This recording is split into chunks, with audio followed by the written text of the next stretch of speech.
Mohon izin Ibu, izin memperkenalkan diri, Taruna Utama Poltekkit Angkatan 64, nama Lahdasi Kirana, STP 3853, Prodi Manajemen kelas A, izin menyampaikan tentang badan ini. Siap, terima kasih.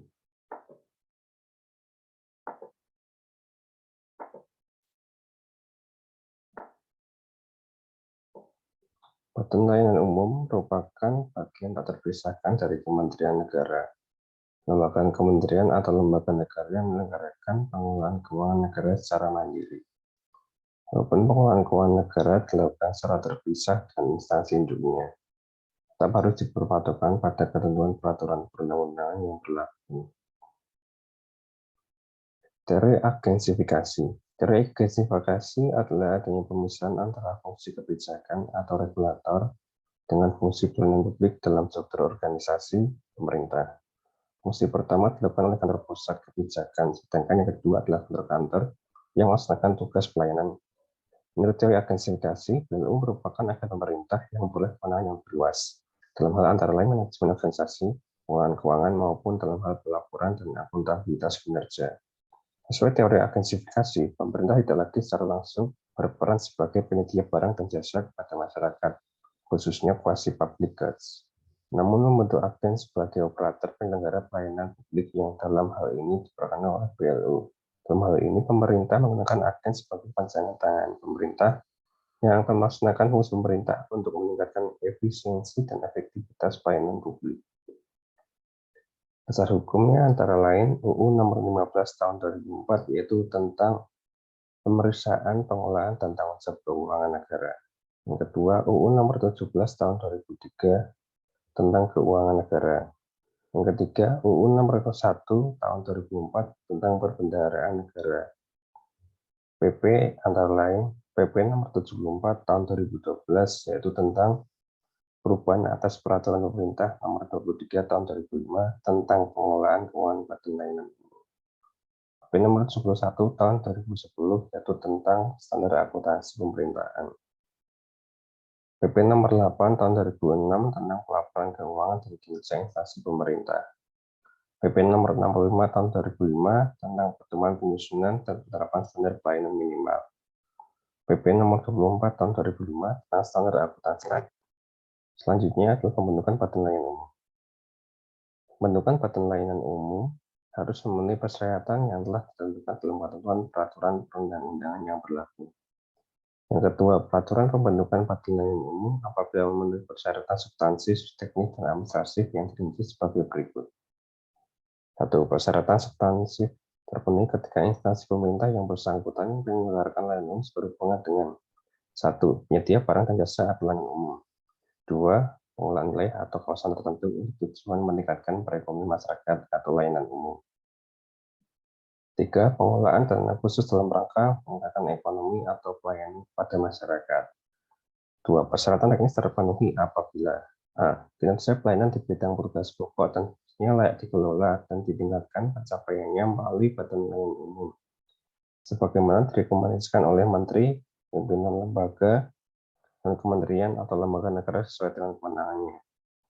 B. Kinerja keuangan satu instansi yang bersangkutan adalah sebagai ditunjukkan dalam dokumen usulan penetapan badan layanan umum. 3. Persyaratan administratif terpenuhi apabila A. Pernyataan kesanggupan untuk meningkatkan kinerja pelayanan, keuangan, dan manfaat bagi masyarakat. B. Pola tata kelola. C. Rencana strategis bisnis. D. Laporan keuangan pokok. E. Standar pelayanan minimum. F. Laporan audit terakhir atau pernyataan yang terjadi secara independen. Badan layanan umum bertahap diberikan fleksibilitas pada batas-batas tertentu berkaitan dengan jumlah dana yang dapat dikelola langsung, pengelolaan barang, pengelolaan piutang, serta perumusan standar atau kebijakan sistem dan prosedur pengelolaan keuangan. Penerapan pola pengelolaan keuangan badan umum berakhir apabila 1. Dicabut oleh Menteri Keuangan. 2. Dicabut oleh Menteri Keuangan berdasarkan usul dari Menteri, pimpinan lembaga dan kementerian atau lembaga yang bersangkutan. 3. Berubah statusnya menjadi badan hukum dan kekayaan negara yang dipisahkan. 4. Pencabutan penerapan pola pengelolaan keuangan badan umum. oleh Menteri Keuangan ketika Badan Layanan Umum yang bersangkutan sudah tidak memenuhi persyaratan substantif, teknis, administratif. 5. Pencabutan status karena perubahan menjadi badan hukum dengan biaya yang dipisahkan. Standar dan tarif layanan umum. Standar pelayanan umum adalah spesifikasi teknis tentang tolak ukur layanan minimum yang diberikan oleh Badan Layanan Umum kepada masyarakat.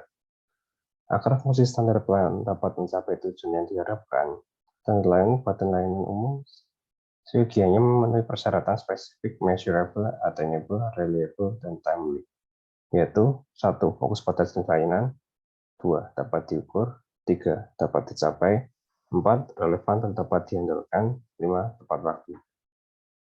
Perencanaan dan penganggaran.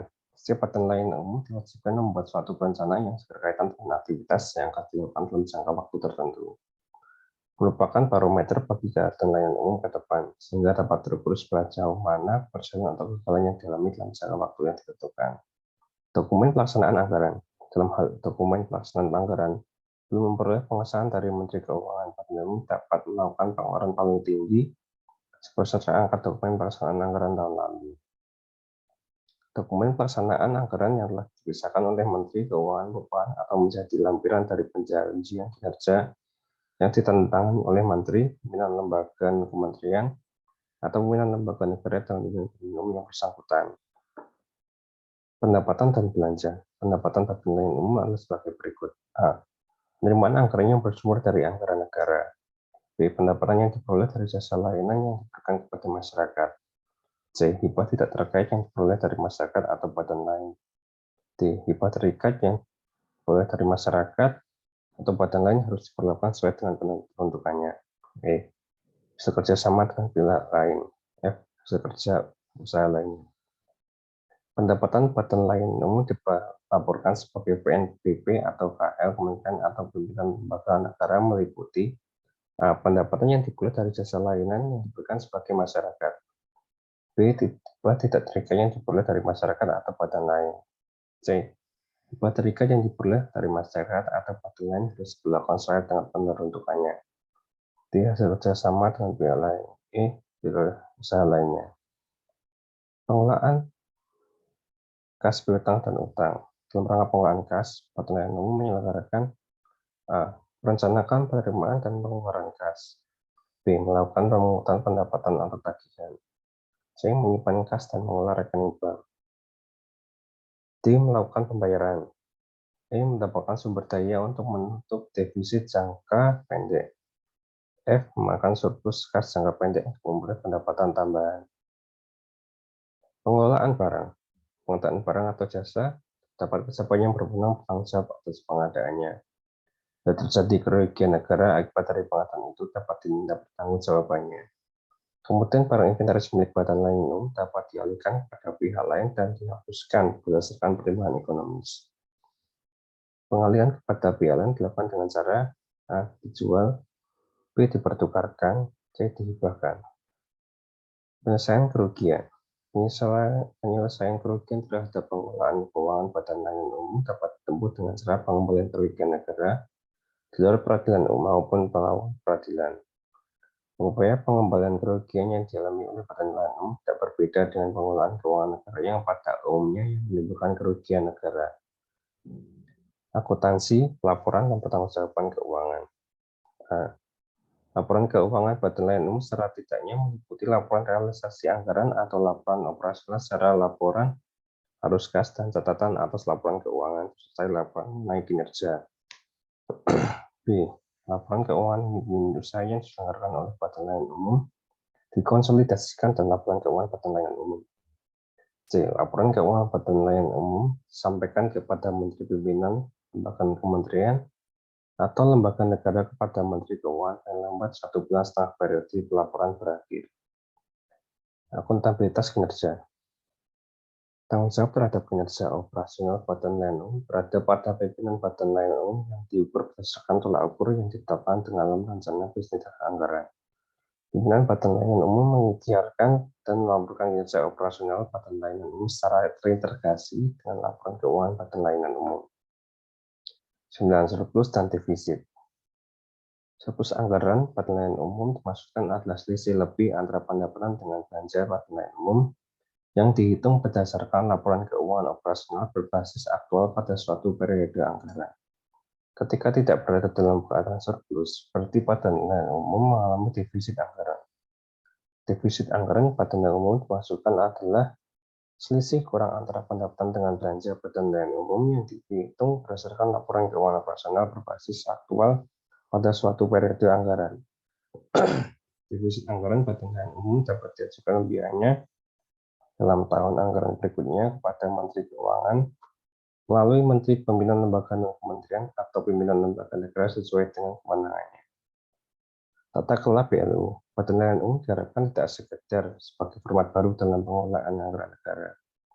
Diharapkan untuk menyuburkan wawasan baru bagi pemberian manajemen keuangan sektor publik. Untuk meningkatkan pelayanan pemerintah pada masyarakat, penataan itu harus digelar secara profesional dan efisien. Tujuan pada nilai umum merupakan memajukan kesejahteraan umum secara menjelaskan kehidupan bangsa dapat terlaksana. Kelembagaan.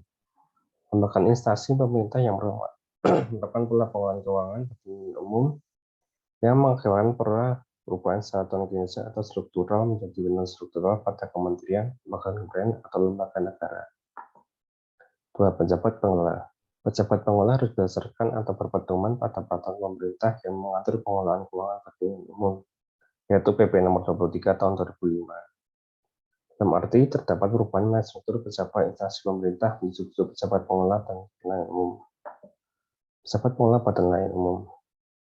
Pemimpin berfungsi sebagai penanggung jawab umum operasional dan keuangan pada nilai umum yang berkewajiban menyiapkan rencana strategis bisnis pada nilai umum. B. Menyiapkan rencana bisnis dan anggaran tahunan. C. Mengusulkan calon pejabat keuangan dan pejabat ini sesuai dengan ketentuan yang berlaku. D. Menyampaikan tanggung jawaban kinerja operasional dan keuangan pada nilai umum. Pejabat keuangan berfungsi sebagai penanggung jawaban keuangan yang berkewajiban. 1. Mengkoordinasikan penyusunan rencana bisnis dan anggaran. 2. Menyiapkan dokumen pelaksanaan anggaran pada nilai umum. 3. Melakukan pengelolaan pendapatan dan belanja. 4. Menyelenggarakan pengelolaan kas. 5. Melakukan pengelolaan piutang dan utang. 6.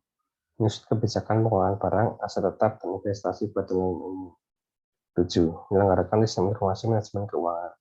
8. Menyelenggarakan akuntansi dan menyusun laporan keuangan. Pejabat pengelola pada nilai umum. Pejabat teknis berfungsi sebagai penanggung jawab teknis di bidang masing-masing berkewajiban. 1. Menyusun perencanaan kegiatan di bidangnya. 2. Melakukan kegiatan teknis sesuai menurut rencana bisnis dan anggaran. 3. Mempertanggungjawabkan kinerja operasional di bidangnya. 3. Pembinaan dan pengawasan. Yang terdapat nilai umum dapat dilakukan melalui pembinaan teknis dan pembinaan keuangan. Pembentukan Dewan Pengawas berlaku hanya pada badan pelayanan yang memiliki realisasi nilai omset tahunan menurut laporan transaksi anggaran atau nilai omset menurut kinerja yang memenuhi syarat minimum yang ditetapkan oleh Menteri Keuangan. 4. Remunerasi. Remunerasi ditetapkan berdasarkan peraturan Menteri Keuangan atas usulan Menteri, pimpinan lembaga dan kementerian, atau pimpinan lembaga negara sesuai dengan kewenangannya. Penerapan remunerasi harus memiliki prinsip proporsionalitas, kesetaraan, dan kepatuhan. Demikian apa yang dapat saya sampaikan terkait BLU. Kurang lebihnya saya mohon maaf. Terima kasih.